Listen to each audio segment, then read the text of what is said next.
warahmatullahi wabarakatuh. Perkenalkan, nama saya Indah Puji Astuti, NIM 25222.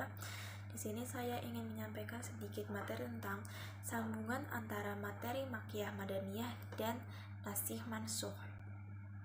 Yang pertama adalah sambungan umum surat Makkiyah dan Madaniyah. Al-Makkiyah adalah surah atau ayat yang diturunkan di kota Mekah dan sekitarnya walaupun setelah hijrah.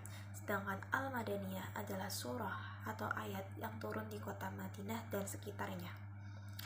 Al-Makkiyah adalah ayat-ayat yang lebih khusus menyeru kepada penduduk Mekah, sedangkan Al-Madaniyah adalah ayat-ayat yang menyeru kepada penduduk Madinah.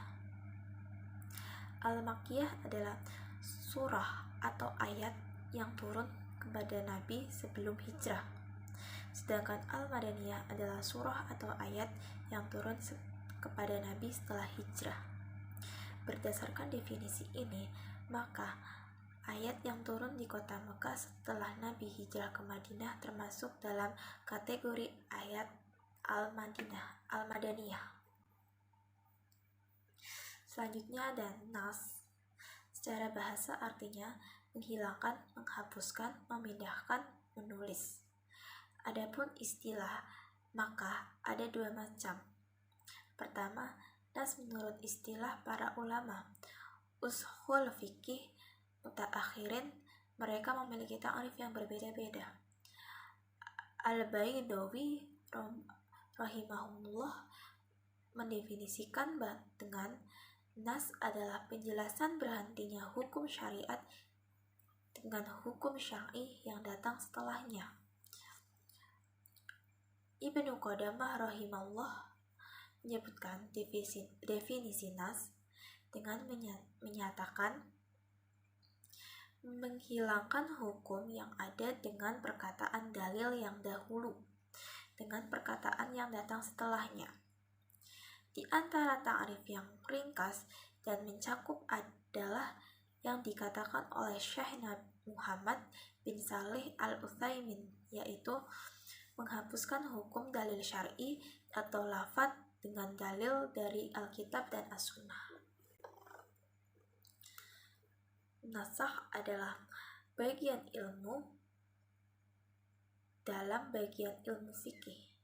Dalam ilmu fikih, mengetahui tentang nas adalah diperlukan dengan mengistinbat sebuah hukum. Disinilah tujuan penulis mendeskripsikan teori hukum, yaitu untuk mengetahui ilmu tentang nas itu sendiri. Hal ini agar teori nas yang dapat diketahui secara luas, sehingga dapat mengamalkan, menilai, bahkan menjadi pejuang dalam menyelesaikan problematika istinbat penetapan hukum yang ada dalam masyarakat.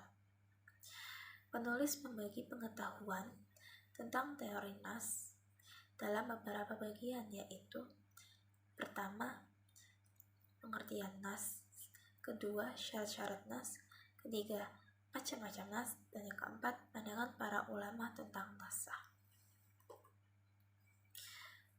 As-Sunnah dinasakh dengan Al-Quran. Contoh hadis Nabi yang menyatakan menghadap ke Baitul Maqdis ketika sholat selama 16-17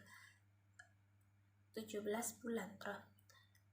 Kemudian ketentuan ini dihapus oleh Al-Quran dalam Al-Baqarah ayat 144 menyerukan untuk menghadap ke Mekah.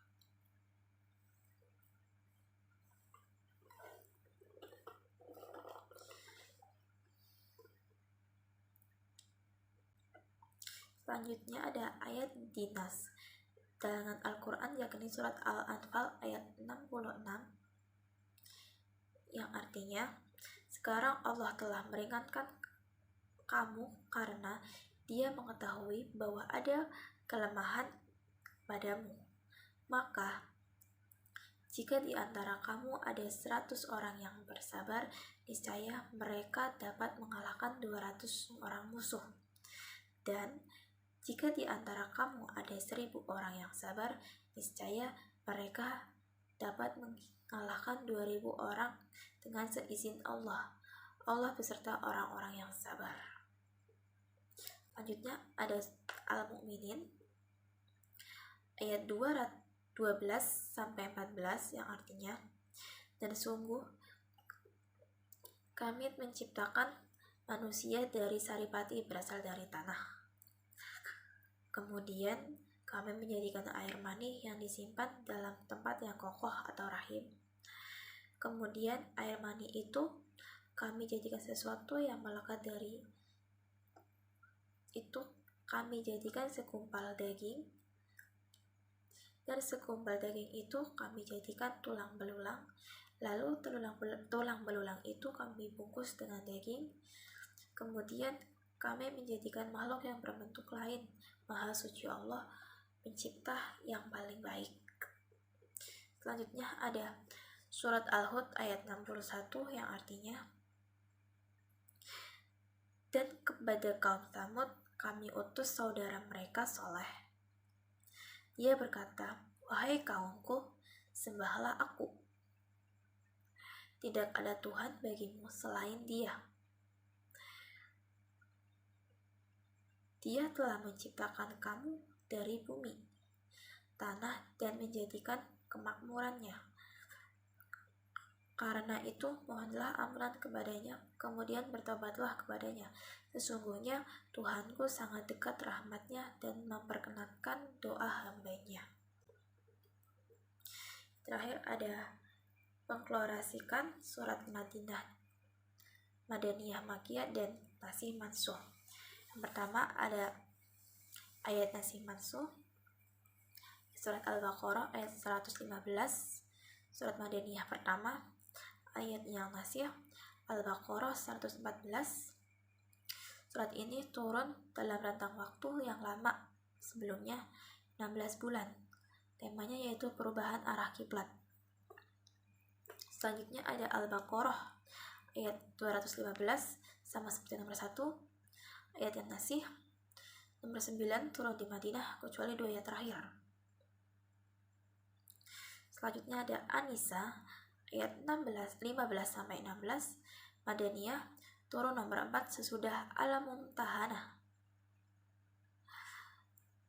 Ayat yang Nasih An-Nur 2 ayat 2 surat nomor 24 turun sesudah surat Al-Hash. Temanya yaitu hukum bagi penzina.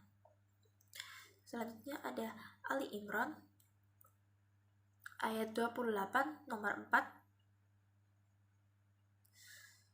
Surah turun di Madinah. Ayat yang Nasih At-Taubah ayat 1-5 nomor 9 turun di Madinah kecuali 2 ayat terakhir. Temanya upaya taqiyah atau penyelamatan diri.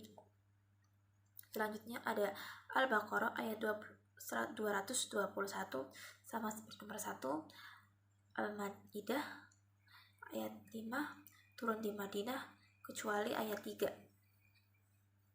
Turun sesudah surat Al-Fat. Temanya perkawinan beda agama.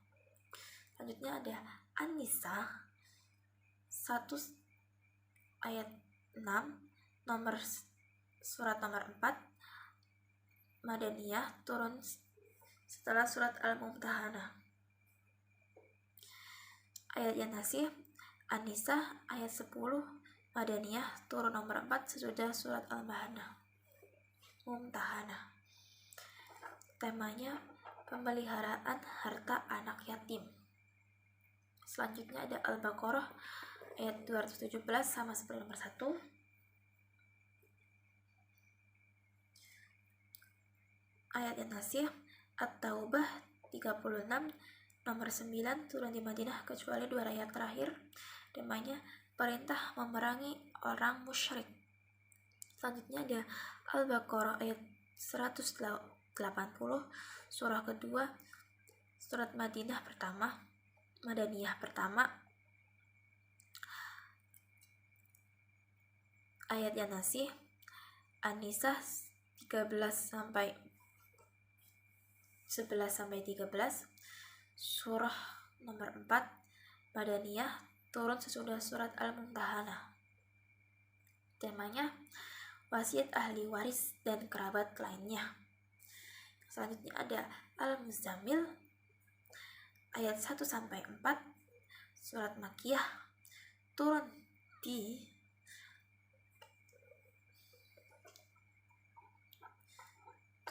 ayat 1-4 menurut Al-Hakim dan Asy-Syafi'i. Ayatnya nasih. Al-Muzammil 20 ayat 10-11 dan 20 Madaniyah. Setelah 1 tahun 1-4 turun lagi ayat 20 ini. Temanya hukum sholat tahajud.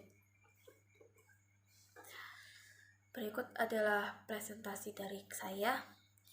Kurang lebihnya mohon maaf. Wassalamualaikum warahmatullahi wabarakatuh.